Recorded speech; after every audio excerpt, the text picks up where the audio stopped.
प्रिय बच्चों, कई बच्चों का मेरे पास फ़ोन आया और उन लोगों ने मुझसे कहा कि सर, संविधान पर कुछ क्लासेज हो जाती, चूँकि संविधान से क्वेश्चन ज़्यादा पूछते हैं। तो ये बिल्कुल सही है। कोई भी परीक्षा हो, चाहे उत्तर प्रदेश पीसीएस की हो, एसआई की हो, सिपाही की हो, संविधान से ज़्यादा प्रश्न आते हैं। वास्तव में आयोग जानना चाहता है कि जो देश में व्यवस्थाएँ लागू हैं, उस व्यवस्था को आप जानते हैं कि नहीं जानते हैं? जिस सिस्टम में आप काम करने जा रहे हैं, उस सिस्टम के बारे में आपको जानकारी है कि नहीं जानकारी है?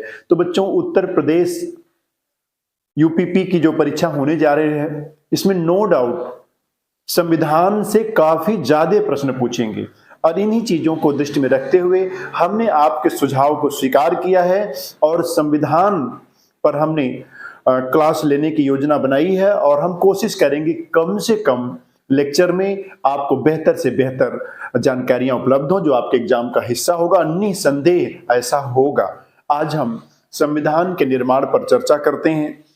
चूँकि यहाँ से क्वेश्चन हमेशा एक क्वेश्चन तो होता ही होता है। अगर संविधान को टच करता है, तो एक क्वेश्चन यहाँ से ज़रूर पूछता है। तो आइए हम इस पे चर्चा करते हैं।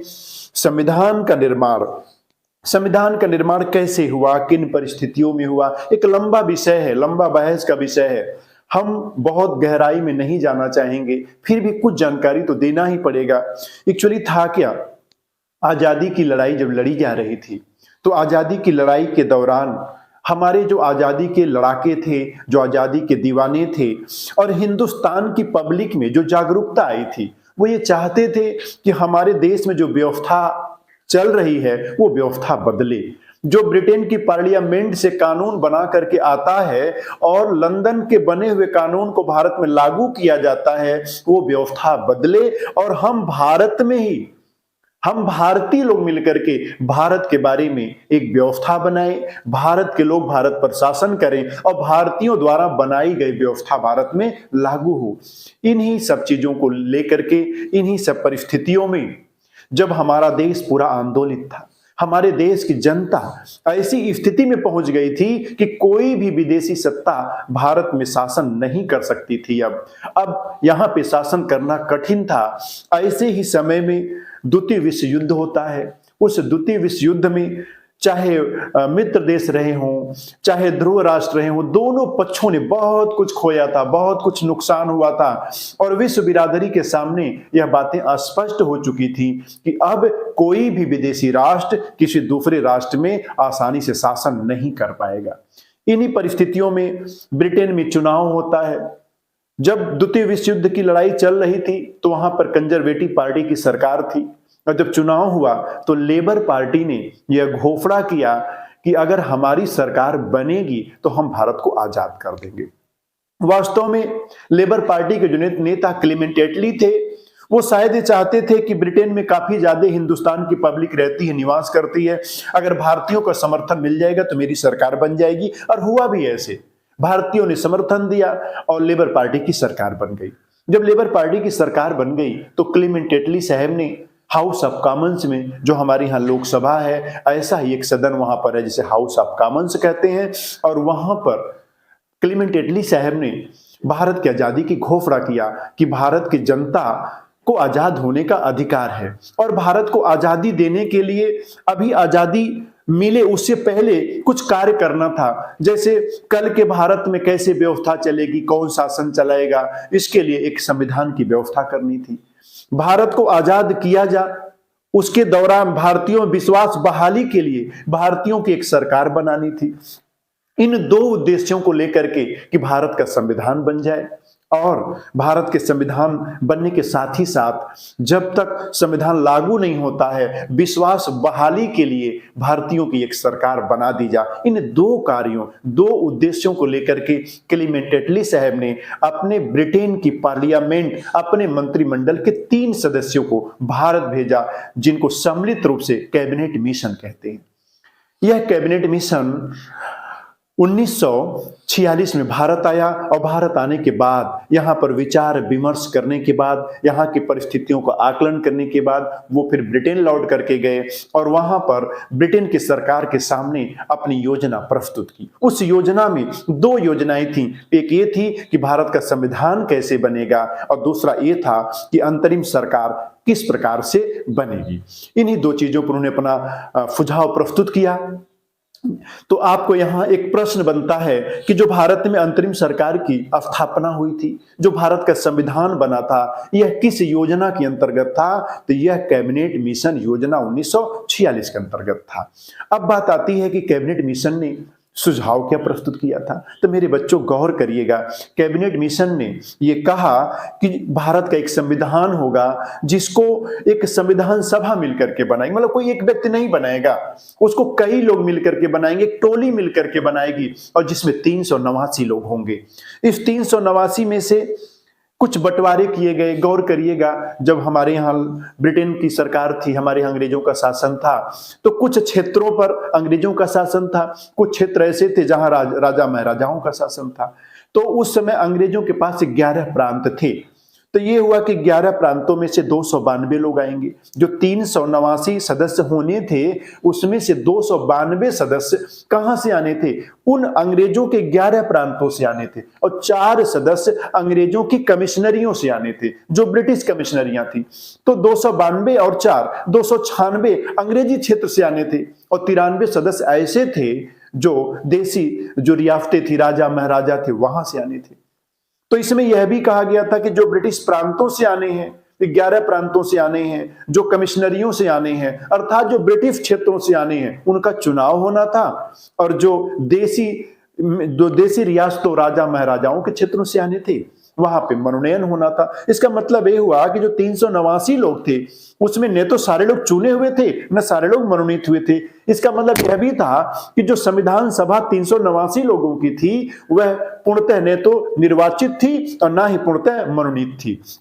ब्रिटिश क्षेत्रों से निर्वाचित थी और जो देसी रियासतें थी, राजा महाराजा थे, वहां से मनोनीत होकर के आए थे।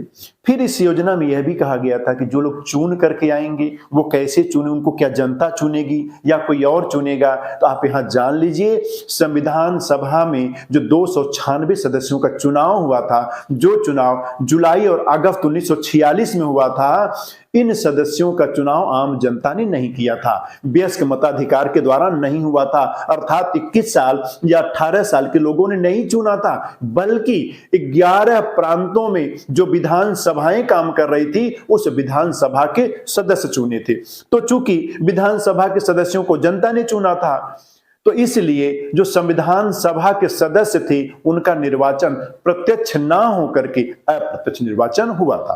प्रत्यक्ष निर्वाचन का मतलब यह होता है जिसमें जनता चुनती है, और अप्रत्यक्ष निर्वाचन का मतलब यह होता है जिसमें जनता द्वारा चुने हुए प्रतिनिधि किसी को चुनते हैं, उसे अप्रत्यक्ष निर्वाचन कहते हैं।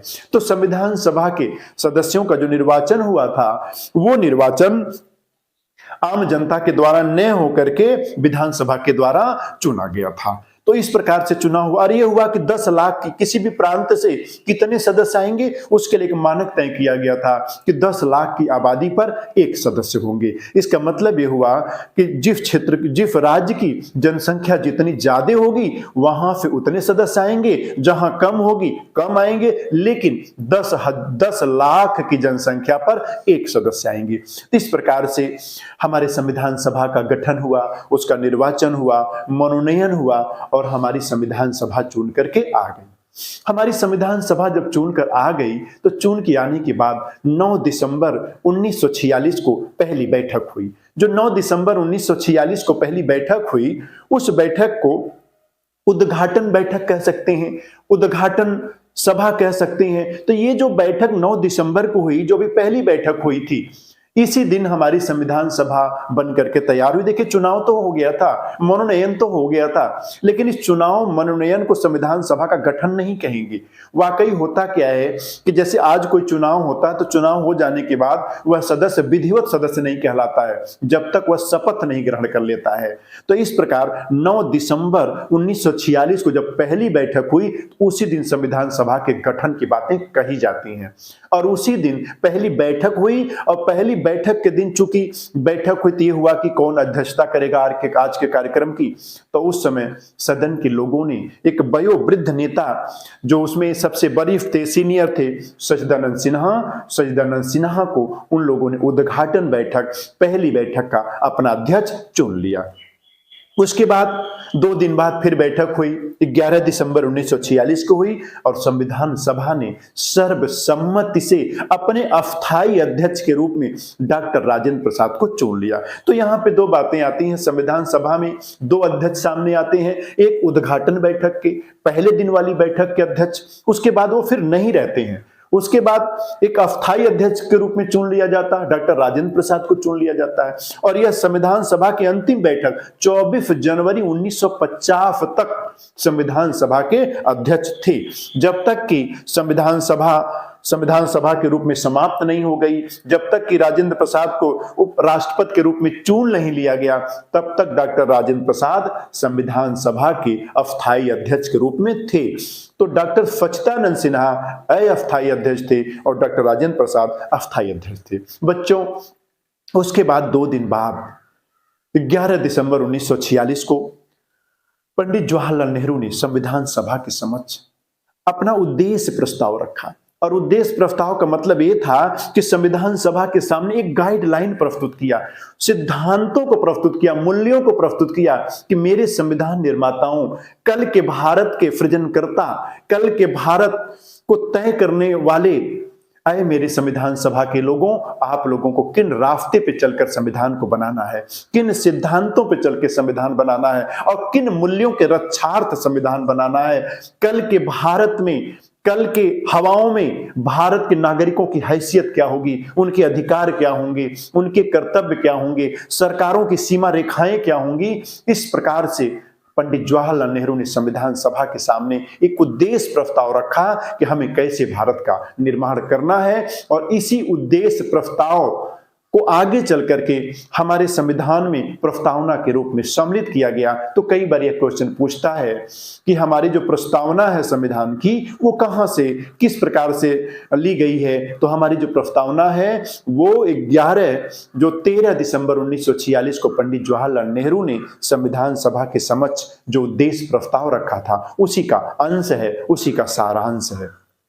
इस प्रकार से जब पंडित जवाहरलाल नेहरू ने संविधान सभा के सामने उद्देश्य प्रस्ताव रख दिया, और बाद में संविधान सभा ने उस उद्देश्य प्रस्ताव को स्वीकार भी कर लिया और कहा, जी नेहरू जी, हम लोगों को इसी रास्ते पे चल करके संविधान का निर्माण करना है। उसके बाद संविधान सभा में कई और भी पद थे जिसको हम देखेंगे, और वो पद ये थे कि संविधान सभा के अस्थायी अध्यक्ष राजेंद्र प्रसाद जी थे, उपाध्यक्ष एच.सी. मुखर्जी थे, संवैधानिक सलाहकार वी.एन. राव थे, और संविधान को अंग्रेजी में, देखिए बच्चों ध्यान रखिएगा, कुछ क्वेश्चन तो पूछा है, कुछ क्वेश्चन नहीं पूछा, वो आगे पूछ सकता है।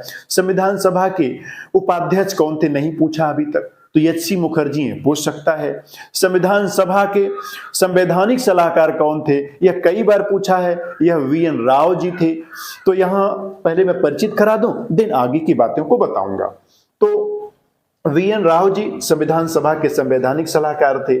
यह क्वेश्चन पिछली बार यूपीपी में पूछा था कि संविधान को अंग्रेजी में किसने लिखा, लिपिबद्ध किसने किया। चूंकि उस समय संविधान अंग्रेजी में ही लिखा जा रहा था, तो अंग्रेजी में किसने लिपिबद्ध किया था। तो यहां ध्यान दीजिएगा, इसका उत्तर था प्रेम बिहारी नारायण रायजादा ने। तो जो हाथ से संविधान लिखा गया अंग्रेजी में, उस संविधान के लेखक कौन थे, प्रेम बिहारी नारायण रायजादा थे। फिर अगला प्रश्न यह हो सकता है जो अब तक नहीं पूछा है कि संविधान को हिंदी में किसने लिपिबद्ध किया था। हिंदी में लिपिबद्ध बसंत कृष्ण वैद्य ने किया था। ये आप ध्यान रखिएगा। फिर बात आती है कि हमारे संविधान पे कुछ चित्रकारिता भी हुई है, संविधान को सजाया भी गया है, चित्रण किया गया है। तो हमारे संविधान पर कौन से डिजाइनकार, कौन से चित्रकार उसको चित्रित किया है? तो ध्यान दीजिएगा, हमारे संविधान में जो चित्रण हुआ है वो नंदलाल बोस व मेहर राम मनोहर सिन्हा ने किया है। तो ये आप लोग तैयार कर लीजिएगा कि हिंदी में किसने संविधान को लिखा। संविधान में जो चित्रण मिलता है वो किनके द्वारा चित्रित है? नंदलाल बोस व मेहर राम मनोहर सिन्हा द्वारा हुआ है। बाकी संविधान सभा के अस्थायी अध्यक्ष सच्चिदानंद सिन्हा थे और अस्थायी अध्यक्ष आपके डॉक्टर राजेंद्र प्रसाद जी थे। उद्देश्य प्रस्ताव किसने प्रस्तुत किया? पंडित जवाहरलाल नेहरू ने किया। और पहली बैठक कब हुई? 9 दिसंबर को हुई। तो इस प्रकार से आपने देखा कि उद्देश्य प्रस्ताव प्रस्तुत हो गया। उस सभा के संवैधानिक सलाहकार वीएन राव महोदय ने राज्यों के सुझाव हेतु कि राज्य यह सुझाव दें कि भारत का संविधान कैसा होना चाहिए, किस प्रकार का होना चाहिए, उन्होंने उनसे सुझाव के लिए उनका सुझाव आमंत्रित किया और 60 देशों के संविधान को मंगवा कर उनकी 3-3 प्रतियां बनवा करके इन राज्यों को सौंपा कि आप हमें सुझाव प्रस्तुत करें कि भारत का संविधान कैसा होना चाहिए। और जब राज्यों ने सुझाव प्रस्तुत कर दिया तो वीएन राव महोदय ने उनके सुझाव के आधार पर एक मोटा मोटा एक उसके जो सिद्धांत थे, जो मूल्य थे, जो उन्होंने बताया था, जो उन्होंने सुझाव दिया था, उसका एक मॉडल बनाया, एक संविधान का मॉडल बनाया। और इसी मॉडल पर विचार करने के लिए उन्होंने क्या कि संविधान सभा ने क्या किया कि ड्राफ्टिंग कमेटी बनाया, जिसको मसौदा समिति कहते हैं, जिसको ड्राफ्टिंग कमेटी कहते हैं। और जिस कमेटी के अध्यक्ष डॉक्टर भीमराव अंबेडकर थे और इस ड्राफ्टिंग कमेटी में 7 सदस्य थे। डॉक्टर भीमराव अंबेडकर ने इस जो मॉडल वीएन राव महोदय ने बनाया था, इस मॉडल पर विचार करने के बाद फिर एक मॉडल बनाया और उसको संविधान सभा के सामने प्रस्तुत किया। संविधान सभा ने उस पर लंबे टाइम तक बहस किया, संशोधन किया। से बाबा साहेब भीमराव अंबेडकर ने ड्राफ्टिंग जो कमेटी के अध्यक्ष थे, उन्होंने एक ड्राफ्ट बना करके एक मॉडल तैयार किया संविधान का, और जिस पर संविधान सभा ने हमारी 3 बार वाचन किया। तो ड्राफ्टिंग कमेटी द्वारा तैयार किए गए संविधान के ड्राफ्ट पर संविधान सभा ने 3 बार विचार किया, जिसको 3 बार वाचन कहते हैं, और 11 सेशनों में बैठक करनी पड़ी थी। तो 11 सत्र आयोजित हुए और 3 सेशन स्थापित किए गए और इस प्रकार से फिर हमारा संविधान 26 नवंबर 1949 को बन करके तैयार हो गया। अब बात आती है कि इस संविधान पर जो हमारा संविधान 26 नवंबर 1949 को बनकर तैयार हो गया, अब इस संविधान में क्या क्या था? तो इस संविधान में 22 भाग थे, 8 अनुसूचियां थीं और 395 अनुच्छेद थे। मेरे बच्चों, यहां यह भी ध्यान देने की जरूरत है कि 22 भाग थे। आज भी 22 जो मूल भाग हैं, आज भी 22 भाग हैं, लेकिन कहीं कहीं किताबें कहती हैं कि भागों की संख्या 25 हो गई है। तो ये ध्यान दीजिएगा, कहीं पर भी 23वां, 24वां, 25वां ऐसा कोई भाग लिखा नहीं गया है। केवल इसमें 4 क जोड़ दिया गया, 4 क के बाद 9 क जोड़ दिया गया, 9 ख जोड़ दिया गया और 14 क इसको बाद में जोड़ दिए गए। इन्हें एक एक भाग मान लिया गया। तो 4 भाग ये हो गए और 22 एक, इस प्रकार से 26 भाग हो गए। लेकिन भाग 7 उसे निकाल दिया गया संविधान में, अब वह नहीं रह गया है। सन 1956 में उसे निकाल दिया गया और तो जो 22 भाग में से एक भाग 7वां निकल गया था। आपसे पूछ सकता है कि कौन सा एक भाग अब निरसित कर दिया गया है, हमारे संविधान का अंग नहीं है, तो वो भाग कौन सा है? 7वां है। तो 7 उसमें से एक निकल गया, 22 में से एक निकल गया, 21वां, और 4 ये जोड़ देंगे, 4 क 9 ख और 14 क, तो टोटल मिलाकर के 25 भाग हो जाते हैं। 25 भाग हो जाते हैं। तो आज भागों की संख्या मूलतः है तो 22 ही, लेकिन क ख को जोड़ करके 4 क को जोड़ के 9 क को जोड़ के 9 ख और 14 क को जोड़ करके हो जाते हैं। कितने हो जाते हैं? 25 हो जाते हैं। देन एक बात और भी यहीं पर हो जा, 4 क और 14 क ये दोनों 42वें संविधान संशोधन द्वारा जोड़े गए थे और 1976 में। कब जोड़े गए थे? 42वें संविधान संशोधन 1976 में जोड़े गए थे। वहीं पर जो 9 क है, 9 क 74वें संविधान संशोधन 1992 में जोड़ा गया था। और जो आपका 9 ख है, यह 9 ख 97वां संविधान संशोधन 97वां संविधान संशोधन 2011 में जोड़ा गया था। तो इस प्रकार से 4 क और 14 क यह दोनों 42वें संविधान संशोधन 1976 में जोड़े गए और 9 क 74वां संविधान संशोधन 1992 में जोड़ा गया और 9 ख आपका 97वां संविधान संशोधन 2011 में जोड़ा गया। तो इस प्रकार से आज जो भाग की संख्या है तो मूल भागों की संख्या 22 ही है, लेकिन इन 4 क को 9 क को 9 ख को 14 क को जोड़ने के बाद 25 हो जाती है और भाग 7 को निरसित कर दिया गया है। आज वह व्यवस्था में नहीं है, संविधान से बाहर कर दिया गया है। नेक्स्ट हम देखेंगे अनुसूचियां। तो मूल संविधान में अनुसूचियों की संख्या 8 थी, लेकिन 4 अनुसूचियां इसमें 9वीं, 10वीं, 11वीं और 12वीं इनको बाद में जोड़ा गया है।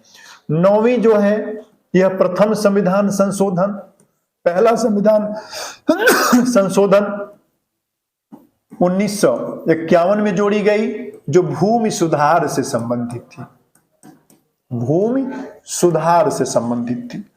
10वीं जो है 52वां संविधान संशोधन 1985 में राजीव गांधी के समय में यह जोड़ी गई थी। यह दल बदल से संबंधित है, दल बदल से संबंधित है।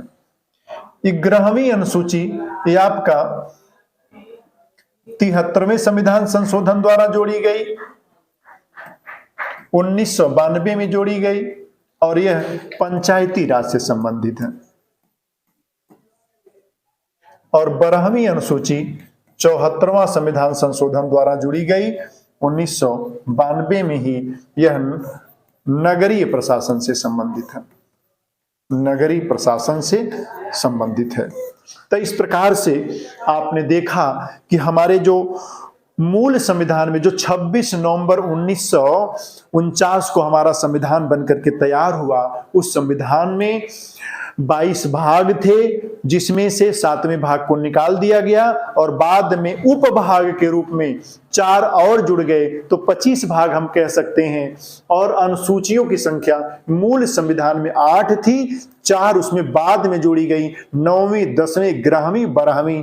9वीं 51 में जोड़ी गई, 10वीं 85 में जोड़ी गई और 11वीं 12वीं 92 में जोड़ी गई। पहली प्रथम संविधान संशोधन 9वीं और 10वीं 52वें संविधान संशोधन, 11वीं 73वें संविधान संशोधन और 74वां संविधान संशोधन द्वारा जोड़ी गई। जहां पर 9वीं भूमि सुधार से संबंधित है, 10वीं दल बदल से है, 11वीं पंचायती राज व्यवस्था से है और 12वीं नगरीय प्रशासन से है। तो मेरे बच्चों ध्यान रखिएगा, ये चारों बहुत इंपॉर्टेंट है, इसको बार बार पूछता है। तो आप इस बात को बिल्कुल ध्यान रखिएगा कि 9वीं अनुसूची कब जोड़ी गई, किस संशोधन के द्वारा जोड़ी गई, 10वीं कब जोड़ी गई, किस संशोधन के द्वारा जोड़ी गई, 11वीं कब जोड़ी गई और 12वीं कब जोड़ी गई, किस संशोधन के द्वारा, यह बार बार पूछता है।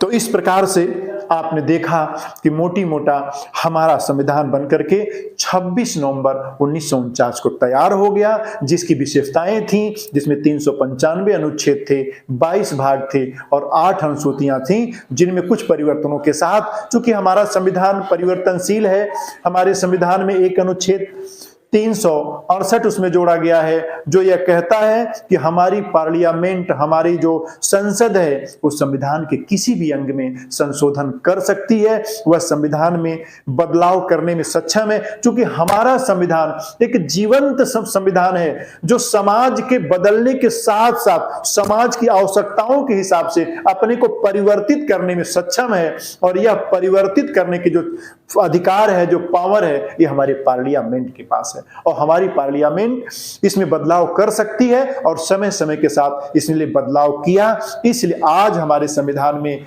25 भाग, लगभग 450 अनुच्छेद, हालांकि मूल अनुच्छेद 395 ही है, लेकिन फिर भी आज ये हम कह सकते हैं कि क ख ग 1 2 3 को ऐसे जोड़ करके लगभग 450 अनुच्छेद हो गए हैं। 8 अनुसूचियों से 12 अनुसूचियां हो गई हैं और 22 भाग से 25 भाग हो गए हैं। तो इस प्रकार से हम लोगों ने एक संविधान के निर्माण के बारे में जानकारी लिया। अब एक प्रश्न यहाँ ये रह जाता है कि हमारे संविधान में, चूंकि जब हमारा संविधान बन रहा था, जैसा कि हमने बताया कि उस समय BN राव महोदय ने विश्व बिरादरी में, दुनिया में जहां भी संविधान उस समय लागू थे, और लगभग 60 देशों के संविधान को हम लोगों ने मंगाया, उनका अध्ययन किया, और उसमें जो महत्वपूर्ण विषय थे, महत्वपूर्ण तथ्य थे, महत्वपूर्ण परंपराएं थी, उनको हम लोग अपने संविधान में जगह दिए। तो कई बार ये प्रश्न पूछता है कि किस देश के संविधान से हमारे संविधान में क्या लिया गया है, तो हम उसकी भी चर्चा थोड़ी मोड़ी यहां कर लेते हैं। जैसे हमें देख लेते हैं कि हमारे संविधान में प्रस्तावना, संविधान में चूंकि सबसे पहले हम प्रस्तावना को पढ़ते हैं, तो हमारे संविधान में प्रस्तावना कहां से ली गई है, तो प्रस्तावना हमारे संविधान में ऑस्ट्रेलिया से ली गई है। ऑस्ट्रेलिया के संविधान से प्रस्तावना ली गई है। ऑस्ट्रेलिया के संविधान से प्रस्तावना ली गई है। आगे हम देखते हैं संघ, भारत में संघीय व्यवस्था, यह कनाडा से ली गई है। भारत में जो संघीय व्यवस्था है, ये कनाडा से ली गई है। चूंकि भारत एक राज्यों का संघ है, भारत में एक सेंट्रल गवर्नमेंट है, जहां पे मोदी जी की सरकार है, साथ ही साथ विभिन्न राज्यों में सरकारें हैं। जैसे उत्तर प्रदेश में योगी जी की सरकार है, बिहार में नीतीश जी की सरकार है, ऐसे बंगाल में दीदी जी की सरकार है, ममता जी की सरकार है। तो इस प्रकार से अलग अलग राज्यों में अलग अलग सरकारें हैं। उसके बाद एक केंद्र में भी सरकार है। तो भारत में एक संघीय व्यवस्था अपनाई गई है, जहां पर एक केंद्र में सरकार है और राज्यों में सरकार है, और सबको अलग अलग विषय दिए गए हैं, सबके कार्यों को बांट दिया गया है। सेंट्रल गवर्नमेंट अपना अलग काम करती है और राज्य सरकारें अलग विषयों पे काम करती हैं। तो ये व्यवस्था जो ली गई है कि संघीय सरकार की सेंट्रल गवर्नमेंट होगी, राज्य सरकारें होंगी, सबके पास अलग अलग विषय होंगे, अलग अलग काम होंगे, यह व्यवस्था हम लोग कहां से लिए हैं, कनाडा से लिए हैं। पुनः बात आती है नागरिकता की। नागरिकता की बात आती है तो भारत में एकल नागरिकता है, यह ब्रिटेन से ली गई है। यह ब्रिटेन के संविधान से ली गई है। और भारत में नागरिकता कैसी है, एकल है। हम सब भारत के नागरिक हैं, हम यूपी बिहार बंगाल के नागरिक नहीं हैं। जैसा कि अमेरिका में दोहरी नागरिकता है, वहां का जो नागरिक है पहले अपने एक स्टेट का नागरिक होता है, जैसे हम कोई मान ले जाए हम यूपी के नागरिक हैं, फिर हम भारत के नागरिक हैं। 2 नागरिकता हो गई, यूपी की और भारत की। लेकिन भारत में हम लोग भारत के नागरिक हैं, हम किसी प्रदेश के नागरिक नहीं हैं। प्रदेश जरूरत के हिसाब से बनाए गए हैं, ये बने ये बिगड़ भी सकते हैं, लेकिन हम सब भारत के नागरिक हैं। तो भारत में एकल नागरिकता अपनाई गई है। उसके बाद मूल अधिकार को हम लेते हैं। मूल अधिकार को भारत के संविधान में जो फंडामेंटल राइट को लिया गया है, मूल अधिकारों से लिया गया है, यह अमेरिका के संविधान से लिया गया है। यह अमेरिका के संविधान से लिया गया है। आगे हम लोग देखते हैं मूल अधिकारों के साथ साथ नीति निर्देशक तत्व देखते हैं। नीति निर्देशक तत्व, और नीति निर्देशक तत्व हमारे आयरलैंड के संविधान से लिया गया है। मेरे बच्चों ये बढ़िया से कंठस्थ कर लीजिएगा, अक्सर यहां से प्रश्न पूछते हैं। उसके बाद मूल कर्तव्य है, मूल कर्तव्य, और मूल कर्तव्य हमारे रूस के संविधान, सोवियत रूस के संविधान से लिए गए हैं। मूल कर्तव्यों के बाद राष्ट्रपति की बात आती है। राष्ट्रपति, तो ध्यान दीजिएगा, राष्ट्रपति की जो स्थिति है, वह ब्रिटेन के संविधान से ली गई है। मतलब ये कि भारत का एक राष्ट्रपति होगा जिसके अंदर सारी कार्यपालक शक्ति होगी, वो खुद नहीं करेगा, वह प्रधानमंत्री और मंत्रिमंडल की सलाह पर करेगा। यह व्यवस्था हम लोग ब्रिटेन की महारानी, क्योंकि ब्रिटेन में जो महारानी का पद है वैसा ही भारत में राष्ट्रपति का पद है, लेकिन ब्रिटेन की महारानी का चुनाव नहीं होता है और भारत के राष्ट्रपति का चुनाव होता है। तो लेकिन जो शक्ति है, पावर है, वो ब्रिटेन की महारानी जैसा है। लेकिन भारत का जो चुना हुआ राष्ट्रपति है ये अमेरिका से लिया गया है, कि भारत का जो राष्ट्रपति होगा वह चुना जाएगा, यह अमेरिका से लिया गया है। लेकिन भारत में राष्ट्रपति के पद की जो अधिकार और स्थिति है वह ब्रिटेन से ली गई है। तो राष्ट्रपति, चुना हुआ राष्ट्रपति, यह अमेरिका से लिया गया है। चुना हुआ राष्ट्रपति यह अमेरिका के संविधान से लिया गया है। भारत में संसदीय व्यवस्था अर्थात राष्ट्रपति खुद कोई कार्य अपनी मर्जी से नहीं करेगा, बल्कि वह प्रधानमंत्री और मंत्रिमंडल की सलाह पर करेगा। और यह मंत्रिमंडल उनका गठित होगा जिनका लोकसभा में जिनकी बहुमत होगी, बहुमत प्राप्त दल ही सरकार में होगा, और जो सरकार होगी उसी की सलाह पर राष्ट्रपति काम करेगा। यह व्यवस्था संसदीय व्यवस्था कहलाती है, और संसदीय व्यवस्था हम ब्रिटेन से लिए हैं, क्योंकि ऐसा ही ब्रिटेन में होता है। वहां की महारानी खुद कोई काम नहीं करती हैं, वह प्रधानमंत्री और मंत्रिमंडल की सलाह पर काम करती हैं, और ऐसी ही व्यवस्था हम लोग भारत में ही अपनाए हैं, और यह व्यवस्था ब्रिटेन से ली गई है। अब बात आती है संविधान संशोधन। अब बात आती है संविधान संशोधन की। तो संविधान संशोधन कहां के संविधान से लिया गया है?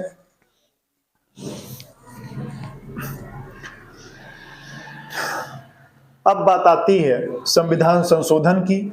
तो संविधान संशोधन भारत के संविधान में दक्षिण अफ्रीका के संविधान से लिया गया। मतलब हमारे यहाँ जो संविधान संशोधन की प्रक्रिया है, यह प्रक्रिया किस देश के संविधान से ली गई है? तो दक्षिण अफ्रीका के संविधान से ली गई है। एक बात और आती है समवर्ती सूची। तो ध्यान दीजिएगा, हमने अभी कहा कि कनाडा के संविधान से हमारे यहाँ संघीय शासन प्रणाली को अपनाया गया है, और वहां पर केंद्र सरकार के पास अलग विषय, राज्य सरकारों के पास अलग विषय, सबके कार्य करने की जिम्मेदारियों को बांट दिया गया है। लेकिन ऑस्ट्रेलिया के संविधान में एक समवर्ती सूची की बात की गई है।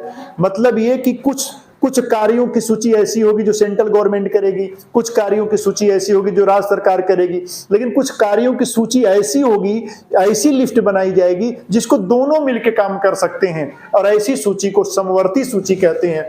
यह ऑस्ट्रेलिया के संविधान से ली गई है।